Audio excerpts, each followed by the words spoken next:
Good afternoon. I'm Major Andy Ellis, Commander of the Office of Public Affairs for Prince George's County Police. Thank you all for being here. With us today, we have Mr. Jack Johnson, our County Executive, our Chief of Police, Roberto Hilton, and Mr. Vernon Herron, the Director of Public Safety.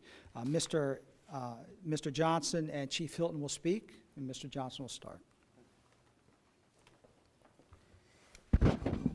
Let me say, I guess it's early evening to you, and I want to say that I appreciate you coming out at such a late hour in the day. I'm sorry I was not able to do this any earlier.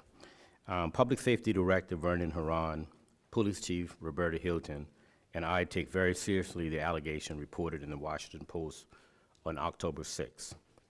The Prince George's County Police Department also takes very seriously its obligation to properly train and test all police recruits who enter the police academy to ensure that all individuals completing the police academy meet the highest standards imposed by the state of Maryland and Prince George's County.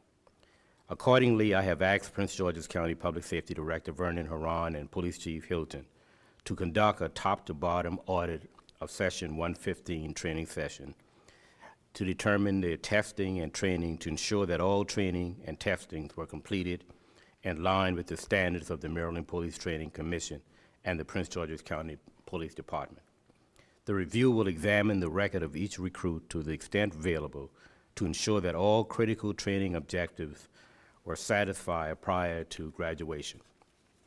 Let me also indicate at this point that we had uncovered no evidence of improprieties as it relates to any of the recruit and as it relates to any of the standards that are required by the Maryland State Training Commission and the Prince George's County Police Department. However, we will examine all aspects of training to ensure that any issue relating to the administering of the tests, the grading of the tests, and other training methods currently being practiced in Prince George's County are complied with. Chief Hilton will now speak to you about the preliminary finding of the audit that was audited last month. And let me also say that we were well aware of some of these allegations, and the chief will talk about the audit that we ordered last month and our findings. So, Chief, thank you very much. Thank you, sir. Good evening to everyone. I expect the members of the Prince George's County Police Department to meet the highest standards of ethics and professional conduct. An initial review of the allegations made in the article indicates that Session 115 did not engage in cheating. The audit has thus far revealed that all these officers professionally and adequately took the appropriate tests. Members of Session 115 have successfully completed the department's field training program, during which they were required to demonstrate proficiency in the Maryland Police Corrections Training Commission's standard requirements.